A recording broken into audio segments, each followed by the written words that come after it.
한마디도 하지 않았다. 예수는 그 질문에 대하여 이렇게 대답하였다. 나의 친구여, 우리 모두는 하느님의 의지에 따라서 삶을 살아가는 요나들이며 우리가 유혹에 빠져서 현재의 사명으로부터 도망가려고 할 때마다 언제든지 우리는 진리와 정의의 기세로 지시되지 않는 그러한 영향력의 조정 아래에 우리 자신을 맡기게 되는 것이다. 의무로부터 회피하는 것은 진리를 희생시키는 것이다. 하느님을 저버린 그런 요나들이 가슴을 돌이켜 그 절망의 수렁에서라도 하느님과 그분의 선함을 탄원하지 않는 한 빛과 생명을 위한 헌신에서 도피하는 것은 결국에는 어둠과 죽음으로 이어지는 이기심이라는 다루기 힘든 고래들과 비참한 투쟁을 해야 하는 결과를 초래할 수 있을 뿐이다. 그렇지만 그러한 낙심된 혼들이 진심으로 하느님을 찾고자 열망, 진리에 대한 굶주림과 정의에 대한 갈증 할 때에는 아무것도 그들을 더 이상 붙잡아 메어 둘 수 없다. 그들이 빠진 수렁이 아무리 깊다 해도 그들이 전심으로 빛을 구하기만 하면 하늘에 계신 주님 하느님의 영이 그들을 그 수렁에서 구원할 것이며 일생을 둘러싼 악한 환경이 그들을 토해내어 그들은 다시 새로운 헌신과 현명한 삶을 위한 신선한 기회의 마른 땅으로 나오게 될 것이다. 가디아는 예수의 가르침에 깊이 감동되었고 그들은 밤이 깊도록 알 수가 없었다. 그는 하느님이 무한히 선하시다면 어째서 우리로 하여금 악으로 인한 슬픔을 겪게 내버려 두시는지요? 결국 악은 누가 만들어낸 것입니까? 라고 말하였다. 그 당시에 많은 사람들은 하느님이 선과 악 둘 모두를 창조했다는 것을 여전히 믿고 있었지만 예수는 그 같은 실수를 결코 가르치지 않았다. 그 질문에 예수는 이렇게 대답하였다. 나의 형제여, 하느님은 사랑 그 자체이심으로 그는 선하실 수밖에 없으며 그의 선함은 너무나 크고 실제여서 악으로 인한 사소하고도 비실제적인 것들을 포함할 수 없다. 하느님은 너무나 긍정적으로 선하기 때문에 그에게는 부정적인 악이 남아있을 소지가 절대적으로 없다. 악은 선에 저항하고 아름다움을 거부하며 진리에 불충하는 무리들의 성숙되지 못한 선택이며 경솔한 과실이다. 악은 단지 미숙함을 오용한 것이거나 혹은 무지로 인한 파괴적이고 왜곡된 작용일 뿐이다. 악은 어리석게 빛을 거부한 결과로 수반되는 필연적인 어두움이다. 악은 어둡고 거짓된 것이며 의식적으로 받아들여지고 고의적으로 시인될 때 죄가 된다. 하늘에 계신 너희들의 아버지는 진리와 실수 둘 중에서 선택하는 힘을 너희들에게 주심으로써 빛과 생명이라는 긍정적인 방법의 잠재적인 부정적 측면도 창조하셨지만 악으로 인한 그러한 실수는 지능인 창조체들이 잘못된 일생의 길을 선택해서 그들의 실제를 허용할 때까지는 실제로 존재하지 않는다. 그런 다음에 그러한 악들은 의지를 가진 반역적인 창조체들의 의도적이고 고의적인 선택을 통하여 나중에 죄로 발전되는 것이다. 수확의 시기까지 알곡과 쭉정이가 함께 자라고 있듯이 이것이 바로 하늘에 계신 우리의 아버지께서 선과 악을 생명의 끝날까지 함께 존재하도록 허락하는 이유이다. 가디아는 그 뒤에 이어진 자기들의 토론들을 통하여 이러한 중요한 말들의 실제 의미들을 마음속에서 명료하게 만약 그 하느님들이 나에게 관심을 가지고 있다고 한다면 그들은 왜 잔인하고 불공평한 이 십장을 없애버리지 않습니까? 라고 말하였다. 예수가 다음과 같이 대답을 하자 그는 깜짝 놀랐다. 내가 친절을 베푸는 방법을 알고 있고 공의를 존중하기 때문에 아마도 그 하느님들은 내가 이 부정한 사람을 다음과 같은 더 좋은 길로 인도할 수 있도록 내 곁에 두시는지도 모른다. 아마 너는 이 형제로 하여금 다른 모든 사람들과 더욱 화합할 수 있게 만드는 소금일 것인데 만약 내가 아직 그 맛을 잃어버리지 않고 있다면 그 말이 맞을 것이다. 현재의 상황은 이 사람이 너에게 좋지 않은 인상을 주는 악한 방법으로 너를 다스리려고 하고 있다. 너는 왜 선의 힘으로 악에 대한 너의 지배력을 주장함으로써 너희의 그 둘 사이에서의 주가 되려고 하지 않느냐? 나는 내가 내 안에 있는 선에게 공정하고 활기찬 기회를 주기만 한다면 그것이 그 사람 안에 있는 악을 극복할 수 있음을 예견할 수 있다. 필사자의 삶을 살아가는 데 있어서 실수와 악에 대항해서 승리하는 영적 에너지와 신성한 진리와 손을 잡고 일하는 기쁨보다 더 신나는 모험은 아무것도 없다. 영적 어둠 속에 앉아있는 사람에게 영적 빛의 살아있는 통로가 되어준다는 것은 놀랍고도 그리고 변환이 일어나는 체험이다. 만약 내가 이 사람보다 진리에 대한 축복을 더 많이 받았다면 그의 부족함은 너에게 도전이 될 것이다. 너는 수영을 못하는 친구가 바다에 빠져 죽어가는 것을 지켜보고도 그대로 바닷가에 서 있을 겁쟁이는 분명히 아니다. 육체가 물속에 빠지는 것과 비교해 볼 때 이 사람의 혼이 어둠 속에서 발버둥치는 것은 얼마나 더 중요한 일이겠느냐. 안악산들은 예수의 말에 깊은 감명을 받았다. 이윽고 그는 예수가 한 말을 자기 상관에게 전했고 그날 밤 그 둘은 자신들 혼의 행복을 위해 예수에게 충고를 구했다. 동을 하는 동기를 알아보려고 하였다. 그는 당신은 낯선 사람들을 만나는 일에 왜 그토록 끊임없이 전념하십니까? 라고 물었다. 그러자 예수는 이렇게 대답하였다. 가니드야, 하느님을 아는 사람에게는 어떤 사람도 낯선 사람이 아니다. 하늘에 계신 아버지를 찾는 체험 안에서는 모든 사람이 자신의 형제임을 발견하게 되는데 새로 발견한 형제를 만나는 즐거움에 빠지는 것이 그렇게도 이상하게 보이는가? 자신의 형제 자매들을 사귀고 그들의 문제를 알게 되고 그들을 사랑하는 법을 배우게 되는 것이 삶에 있어서의 최극 체험이 된다. 이 이야기는 밤이 깊도록 계속되었고 그러는 중에 그 젊은이는 하느님의 뜻과 의지라고 불리는 선택을 이루는 인간 마음 사이에 어떤 차이가 있는지를 예수에게 물었다. 예수가 말한 요지는 이러하였다. 하느님의 뜻은 하느님의 길, 어떤 잠재적인 양자택일에 직면하였을 때 하느님의 선택과 동반자 관계를 이루는 것이다. 하느님의 뜻을 행하는 것은 점점 더 하느님처럼 되어가는 진보의 체험이며 하느님은 모든 선하고 아름답고 참된 것의 근원이자 운명이시다. 사람의 의지는 사람의 길이며 그것은 되고자 하고자 하는 필사자의 선택의 총합이자 본질체이다. 의지는 지능적인 반영의 기초를 두고 결정 행위로 인도하는 자아의식 존재의 사려 깊은 선택이다. 그날 오후 예수와 가니드는 아주 영리한 목양견 한 마리와 즐겁게 놀았는데 가니드는 문득 걔도 혼을 갖고 있으며 의지를 갖고 있는지가 궁금해졌다. 그래서 가니드가 예수에게 질문을 하자 예수는 그 질문에 이렇게 대답하였다. 걔는 자기 주인, 물질적 사람을 알아볼 수 있는 일종의 마음은 갖고 있지만 영이신 하느님을 알 수는 없으며 따라서 걔는 영적 본성을 갖고 있지 않고 영적 체험도 즐길 수 없다. 걔는 본능에서 나오고 훈련으로 개발될 수 있는 어떤 의지를 갖고 있지만 그러한 마음의 힘은 영적 기세도 아니며 더욱이 그것은 반영적이 아니기 때문에 그것은 보다 고상하고 도덕적인 의미들을 분별한 결과가 아니고 영적이고 영원한 가치들을 선택한 결과도 아니다. 인간의 의지와는 비교될 수 없다. 필사사람으로 하여금 도덕적인 존재, 영적인 책임을 갖는 속성과 영원한 생존의 잠재력을 지닌 창조체가 될 수 있는 것은 바로 그러한 영적 분별력과 진리를 선택할 수 있는 힘을 갖고 있기 때문이다. 예수는 동물에게는 그런 정신력이 없기 때문에 언어를 발전시킨다거나 영혼에서의 개인성 생존과 동등한 어떤 것을 체험하기란 언제까지나 불가능하다는 것을 덧붙여서 설명하였다.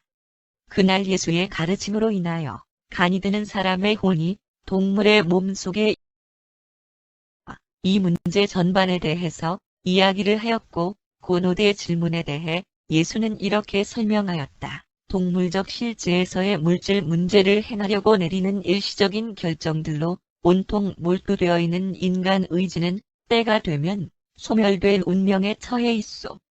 전심을 다해서 내린 도덕적 결정과 분별 불가적인 영적 선택을 내리는 사람들은 내주하는 신성한 영과 점차로 동일시되어 가며 그리하여 그들은 영원한 생존의 가치들, 신성한 봉사의 끝남이 없는 진보 속으로 점점 더 변환되어 가는 것이오. 바로 그날 우리는 다음과 같은 중대한 진리를 처음 들었는데 현대적인 용어로 표현하자면 다음과 같다 의지란 주관적 의식이 그 자체를 객관적으로 표현하도록 할 수 있고 하느님처럼 되고 싶은 열망의 현상을 체험하도록 할 수 있는 인간 마음의 현실이다. 그리고 모든 반영적이고 그리고 영적으로 마음 기능을 하는 인간이 창조적으로 된다는 것도 바로 이 같은 의미이다. 3. 알렉산드리아에서 케자리아의 방문은 매우 뜻깊은 것이었고 배가 준비 그리고 그들은 세상의 모든 종교에 대해서 계속 토론하였으며 그때마다 예수는 이 젊은이에게 다음과 같은 말을 덧붙이면서 이 젊은 마음의 진리를 심어주려고 노력하였다. 그러나 야훼는 멜기세덱의 계시와 아브라함의 언약으로부터 발생된 하느님이다. 유대인들은 아브라함의 자손들이고 나중에는 멜기세덱이 살았고 가르쳤으며 모든 세계들의 선생들을 보낸 중심지였던 이 땅을 차지하였으며 그래서 결국에는 유대인들의 종교는 다른 어떤 세계 종교들보다 이스라엘의 주님 하느님을 하늘에 계신 우주 아버지로서 훨씬 정확하게 묘사하였다. 간이들은 예수의 지시를 받으면서 우주적 예수는 미소를 지으며 말했다. 너는 칭찬받을 학생이지만 이 선생들은 너와 내가 그들을 가르치는 것을 원하지 않는다. 영성화되지 못하는 배움의 자부심은 인간 체험에 있어서 위험한 것이다. 참된 선생은 언제나 배우는 자로 남음으로써 지적인 온전무결성을 유지한다. 알렉산드리아는 서양 설명을 하기 시작하였다. 예수가 간이들에게 말했던 요지를 현대의 언어로 말해보면 다음과 같다. 우주 실체의 근원은 무한자이다. 유한한 창조의 물질적인 사물들은 낙원 천국 원형들과 영원한 하느님의 우주 마음의 시간 공간 반향들이다. 물리적 세계에서의 원인성, 지적 세계에서의 자의식, 영적 세계에서의 진보하는 자아 신부는 우주 규모로 구체적으로 투사되고 영원한 관계성 속에 병합되며 본질 특성의 완전 성과 가치의 신성과 함께 체험되는 이들 실체는 최극자의 실체를 이루고 있다. 그러나 원인성, 지능, 영 체험에서의 기원적 개인성은 언제까지나 변화하는 우주 속에서도 변화하지 않는다. 절대적이다. 만물은 무한한 가치와 신성한 본질 특성의 영원한 우주에서조차도 모두 변할 수도 있고 또 종종 변하지만 절대자 그리고 물질적 지위, 지적인 포옹, 다시 말해서 절대인 영적 정체성을 달성한 것은 예외이다. 유한한 창조체가 진보할 수 있는 가장 높은 차원은 우주 아버지를 인식하는 것이며 최극자를 아는 것이다. 그리고 그런 후에도 최종 운명을 갖는 그러한 존재들은 물리적 세계의 움직임들과 그것의 물질 현상 속에 있어서의 변화를 계속 체험한다. 그들은 또한 영적 우주를 계속적으로 상승하는 과정 속에서 자아 신분의 진보를 여전히 자각하며 지적 우주에 대한 깊어지는 이해와 반응 속에서 의식의 성장을 여전히 인식한다.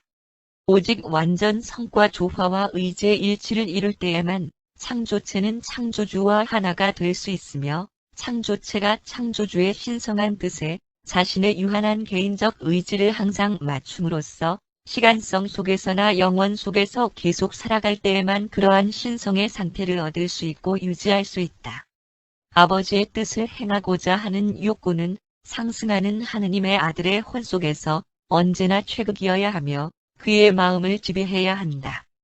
눈이 하나밖에 없는 사람은 결코 원근을 감지하고자 하는 희망을 가질 수 없다. 그와 마찬가지로 하나의 눈밖에 갖지 못한 물질적인 과학자나 영적 신비가나 우화 작가는 우주 실체의 진정한 깊이를 정확하게 감지하고 이해할 수 없다. 창조 체험의 모든 진정한 가치들은 인식의 깊은 곳에 숨겨져 있다.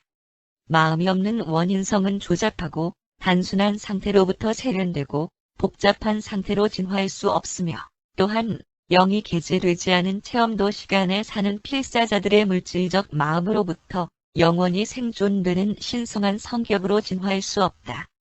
무한한 신의 특성을 매우 배타적으로 나타내는 우주의 한 가지 속성은 진보적 신달성 속에서 생존될 수 있는 개인성의 이러한 끝없는 창조적 증여이다. 개인성은 조화 우주 자질이고 우주적 실체의 현상이며 그것은 무제한한 변화와 함께 공존할 수 있는 동시에 그리고 그 후로 언제까지나 그러한 모든 변화들의 바로 그 현존 속에 그 정체성을 간직하는 것이다. 생명은 우주 상황들의 요구와 가능성들에 대한 기원적인 조화 우주 원인성의 적응이며 그것은 우주 마음의 행동과 영이신 하느님의 영적 불꽃의 활동에 의해 존재 안으로 들어온다. 생명의 의미는 그것의 적응성에 있으며 생명의 가치는 그것의 진보 가능성, 하느님 의식의 높이까지 이르는 에 있다. 우주에 대한 자아의식적 생명의 잘못된 적응은 조화 우주 부조화를 가져온다. 우주들의 경향으로부터의 개인성 의지의 최종적 일탈은 지적인 고립, 개인성의 격리로 종결된다. 내주하는 영인도자의 상실은 실제의 영적 단절이 잇따라 일어난다. 그래서 지능적이고 진보하는 생명은 그 자체로서 그리고 저절로 신성한 창조주의 뜻을 표현하고 있는 목적을 지닌 우주가 실제하고 있음에 대한 반박할 수 없는 증거가 된다. 그리고 이 생명은 우주 아버지를 그 최종적인 목표로 삼으면서 총합 안에서 더 높은 가치를 향해 투쟁한다. 지능에서의 높고 영적 사명활동을 제쳐놓고서 등급만을 고려할 때 사람이 소유하는 마음은 동물 차원보다도 높다. 그러므로 동물들은 경배와 지혜를 가지지 않는 의식에 대한 의식인초 의식을 체험할 수 없다. 동물의 마음은 오직 객관적인 우주만을 의식한다. 지식은 물질적인 또는 사실 식별하는 마음의 구체다. 진리는 하느님을 아는 것에 대해 인식하는 영적으로 부여된 지성의 권역이다. 지식은 실증되어질 수 있으며 진리는 체험되어진다. 지식은 마음의 소유물이며 진리는 진보하는 자아의 체험이다. 지식은 영적 차원의 기능이며 진리는 우주들의 마음 영차원의 한 위상이다. 물질적 마음의 눈은 사실적인 지식의 세계를 감지한다. 영성화된 지성의 눈은 참된 가치들의 세계를 식별한다. 동조성을 지니게 된 그리고 조화를 이루게 된 이 두 가지 관점들은 실체의 세계를 드러내며 그 점에서 지혜는 진보적인 개인적 체험에 의하여 우주의 현상들을 해석한다. 실수학는 불완전성의 대가이다. 불완전한 본질 특성 혹은 잘못된 적용의 사실들은 비판적 관찰과 과학적 분석에 의해 물질적 차원에서 드러나고 인간 체험에 의해 도덕적 차원에서 드러난다. 악의 현존은 마음의 부정확함과 진화하는 자아의 미성숙함에서 그 증거가 드러난다. 따라서 악은 우주를 해석함에 있어서 불완전성의 척도가 되기도 한다. 오류를 범할 가능성은 지혜의 획득, 부분적이고 일시적인 것으로부터 완벽하고 영원한 것으로 또한 상대적이고 불완전한 것으로부터 최종적이고 완전한 것으로 나아가려는 계획 속에 선천적으로 내포되어 있다. 실수는 사람이 낙원 천국의 완전성으로 상승하는 우주 길목에서 반드시 마주쳐야 하는 상대적 미완성됨의 그림자이다. 실수학는 실제 하는 우주의 본질 특성이 아니며 그것은 단순히 쇠국자와 궁국자의 차원들에 이르기까지 상승하고 있는 미완성 유한자들의 불완전함의 관계성에 있는 상대성이 관찰되는 것에 불과하다.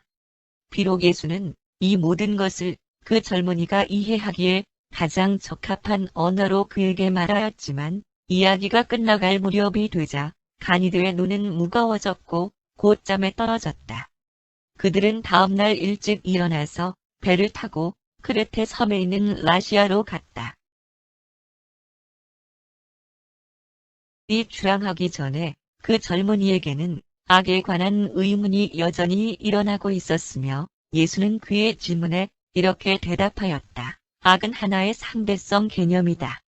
그것은 무한자의 영원한 실체들에 대한 우주 표현의 살아있는 빛을 가리고 있는 그러한 조화 우주에서처럼 그렇게 유한한 사물과 존재의 유한 우주로 인하여 드리워진 그림자 속에 나타나는 불완전성들에 대한 관찰에서 발생한다.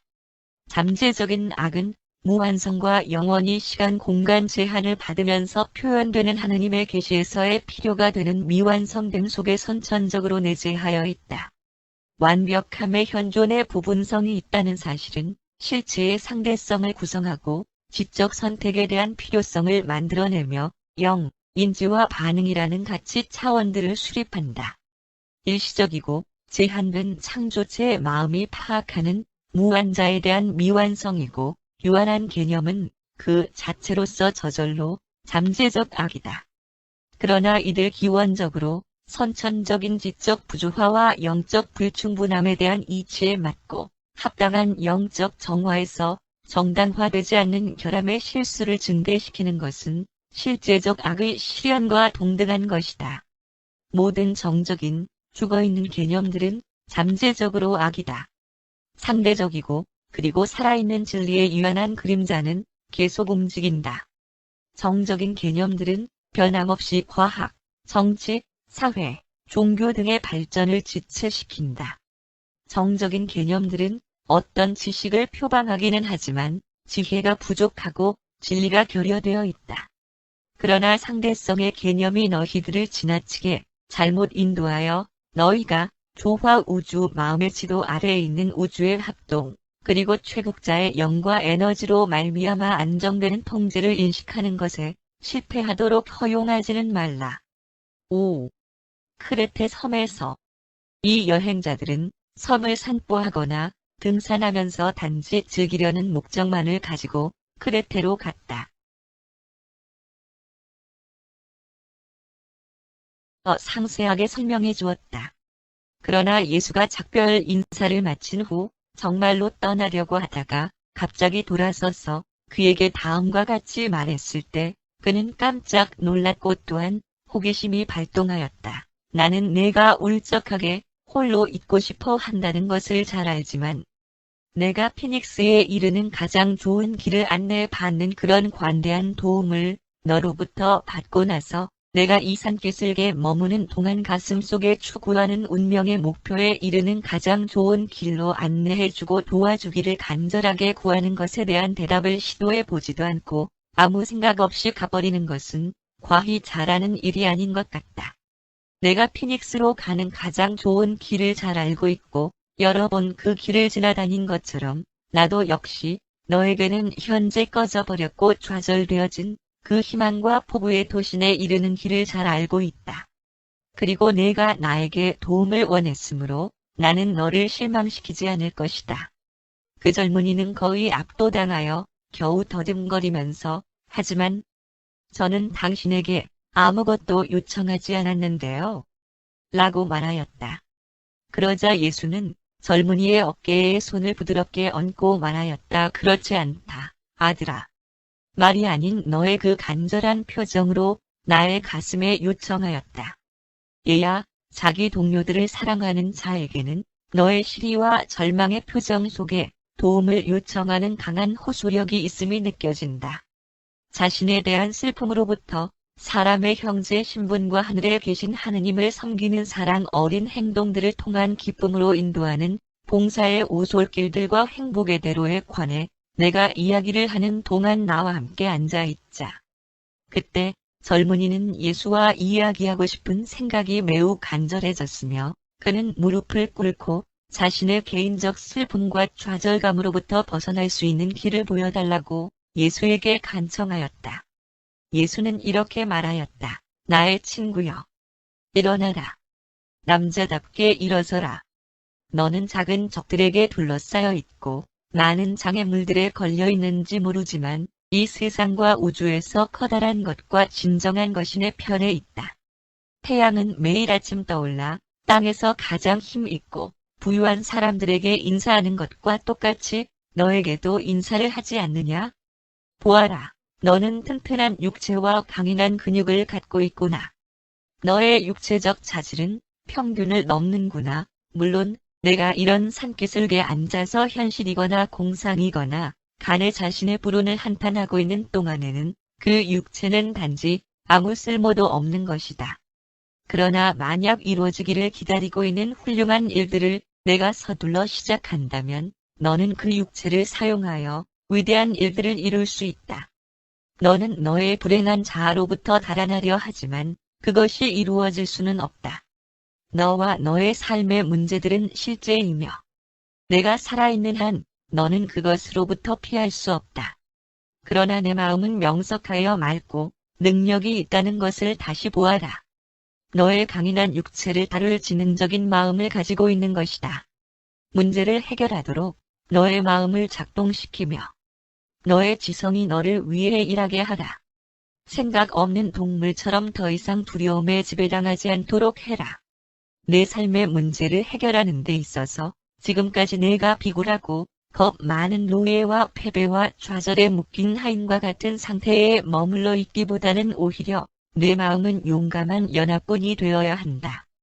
그러나 그 무엇보다도 가치 있는 너의 실제적 성취의 잠재력은 내 안에 살고 있는 영이다. 그래서 만약 내가 두려움의 족쇄에서 너의 몸을 해방하고 그리고는 너의 영적 본성이 그렇게 살아있는 굳센 믿음에서의 힘의 현존으로 하여금 아무 활동이 없는 악으로부터 너의 해방이 시작하도록 허락한다면 그 영은 너의 마음을 자극하고 영감을 주어 저절로 너의 몸을 조정하고 활성화시킬 것이다.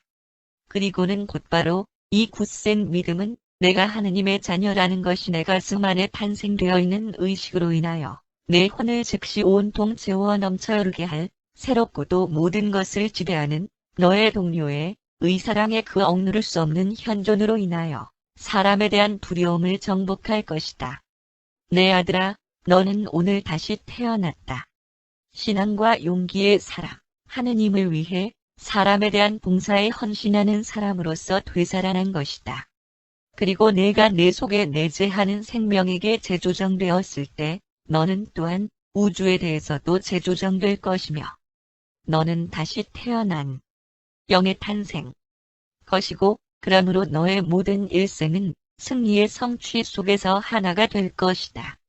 근심거리는 너에게 활력소가 될 것이며 낙심은 너에게 격려가 될 것이고 난관은 너에게 도전이 될 것이며 장애물은 너에게 자극물이 될 것이다.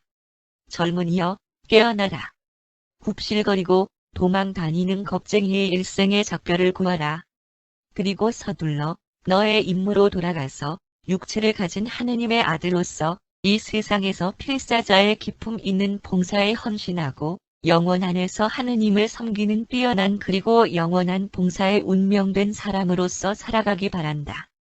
그리고 운이 좋았던 이 젊은이는 나중에 크레테 그리스도교 지도자가 되었고 크레테 신자들을 향상시키는 일에 있어서 타이투스에게 긴밀한 협력자가 되었다. 그 여행자들은 충분한 휴식을 취하였고 상쾌한 기분으로 어느 날 정오에 대부분의 사람들이 예수에게 매료되었던 점을 알았기 때문에 그들을 친구로 만들 수 있는 비결을 예수에게 물었다. 그러자 그의 선생은 이렇게 말하였다. 내가 만나는 사람들에게 관심을 가지며 또한 그들을 사랑하는 법을 배우고 그들이 원한다고 내가 확신하는 일들을 그들을 위해 할 수 있는 기회를 만들어라. 그러면서 예수는 오래된 유대인 속담을 인용하였다. 친구를 가지고 싶은 사람은 먼저 친절을 베풀어야만 한다. 카르타고에서 예수는 미트라교의 사제 한 사람과 불멸에 관해서 그리고 시간과 영혼에 관해서 길고도 기억에 남을 만한 이야기를 나누었다. 이 페르시아인은 알렉산드리아에서 교육을 받았던 사람이었고 예수로부터 가르침을 받기를 진심으로 원하였다. 이날 그의 많은 질문에 대한 예수의 대답을 오늘날의 언어로 바꾼다면 그 내용은 다음과 같다. 시간이란 창조체 의식에 의해 인식되어지는 일시적 사건들의 흘러가는 흐름이다. 시간이란 그것에 따라 사건들이 인식되고 분리되는 연속적 배열에 붙여진 하나의 이름이다. 공간의 우주는 시간 관련 현상으로서 그것은 낙원 천국의 고정된 거주지 바깥에 있는 어떤 내부적 위치로부터 조망되어진다. 시간의 움직임은 하나의 시간 현상이면서도 공간 속에서 움직이지 않는 어떤 것과 연관될 때에만 드러난다. 우주들 중에 우주 안에서 낙원 천국과 그것의 신들은 시간과 공간을 모두 초월한다. 인간이 사는 세계들에서 인간 개인성 낙원 천국 아버지의 영이 거주하고 그것에서 기원된 만이 오직 일시적인 사건들의 물질적 순차를 초월할 수 있는 실체와 물리적으로 연관되어 있다.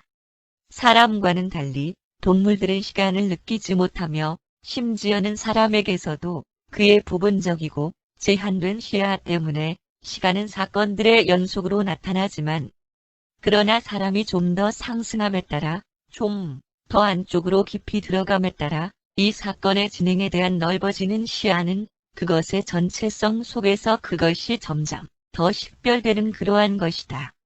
처음에는 사건들의 연속체로 나타난 것이 그 다음에는 전체적이며 완전하게 연관된 순환으로 보일 것이며 이런 방식으로 한때 사건들을 일직선적인 순차로 의식하였던 것은 점점 더 순환적인 동시성으로 바뀔 것이다.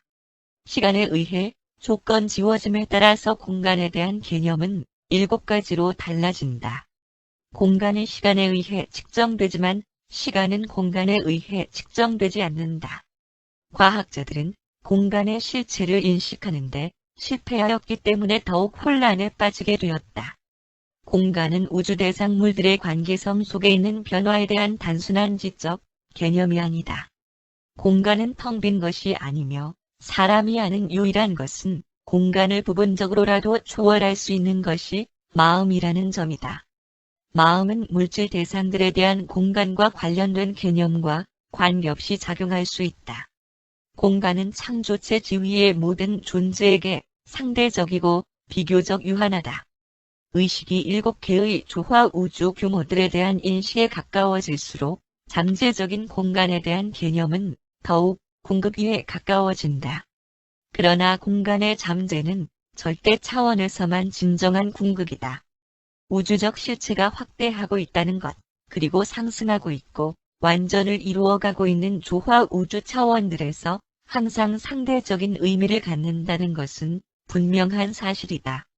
궁극적으로 생존되는 필사자들은 7규모적인 우주 속에서 자기 정체성을 성취한다. 물질적으로 기원된 마음이 갖는 시간 공간 개념은 의식하고 인식하는 개인성이 우주들의 차원들로 상승함에 따라 연속적인 확대들을 겪도록 운명되어 있다. 사람이 실제에 대한 물질적인 면들과 영적인 면들 사이에 개재하는 마음을 획득할 때 시간 공간에 대한 그의 관념들은 인식의 본질 특성과 체험의 양에 대해서처럼 함께 거대하게 확대될 것이다. 진보하는 영개인성에 확대되는 조화 우주 개념들은 의식의 넓이와 통찰력의 깊이 둘 모두의 증대에 기인한다. 그리고 개인성이 신과 비슷한 초월적 차원들에 이를 때까지 위로 그리고 안쪽으로 나아감에 따라 시간 공간 개념은 절대자들의 무시간 그리고 무공간 개념들에 점점 더 접근해 갈 것이다.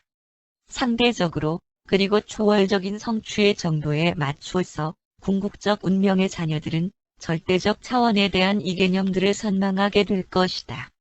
8. 나폴리와 로마로 가는 길에서 이탈리아로 가는 길에서 첫 번째로 머문 곳은 말타 섬이었다. 여기에서 예수는 낙심하고 위축되어 있는 클라우두스라는 이름에 면서 나는 아브라함의 진정한 아들이 되고 싶지만 하느님을 만날 수가 없습니다. 라고 말하였다. 예수가 이렇게 말하였다. 만약 내가 진정으로 하느님을 찾고 싶다면 그 소망 자체가 이미 내가 그를 찾아냈다는 증거이다. 아버지께서 이미 너를 찾아 알고 있으니 너의 괴로움은 내가 하느님을 찾을 수 없다는 것이 아니다. 너의 괴로움은 단지 내가 하느님을 알지 못하고 있다는 것이다. 너희가 나를 전심을 다해 찾을 때 너희는 나를 구하며 나를 만나리라. 라는 예언자 예레미야의 말을 읽어본 적이 없는가? 그리고 그 예언자가 그리고 내가 너희의 주님이며 너희가 나에게 속해 있으며 너희의 하느님이 된다는 것을 너희가 알 수 있는 가슴을 주겠노라 라고 쓴 것을 읽어보지 못하였는가? 또한 너는 성서에 그가 사람을 내려다보실 때 혹시 누군가가 말하기를 나는 죄를 지었고 의에서 벗어났다. 이제 이것은 나에게 도움이 되지 않는다. 라고 하였다면 하느님은 흑암으로부터 그 사람의 혼을 구원하여 그로 하여금 빛을 보게 하실 것인가? 라고 쓰여 있는 것을 읽어보지 않았느냐? 그리하여 에스라는 하느님을 발견하였고 그의 혼의 만족을 얻었다. 후이 자신의 어깨에 손을 얹고 친절하게 바라보면서 하였던 예수의 말을 결코 잊지 않았는데 그는 이렇게 말하였다. 잘 있어라. 나의 소년아. 자라서 어른이 되면서 훌륭한 용기를 가져야 한다. 그리하여 육체를 키우는 것을 배운 뒤에는 혼을 키우는 법을 배워라. 그리고 하늘에 계신 나의 아버지께서 너와 항상 함께 계실 것이며 너를 인도하실 것이다. 그 소년은 미트라교에 들어갔다가 후일 그리스도교 신앙으로 돌아섰다. 드디어 그들은 나폴리에 도착하였고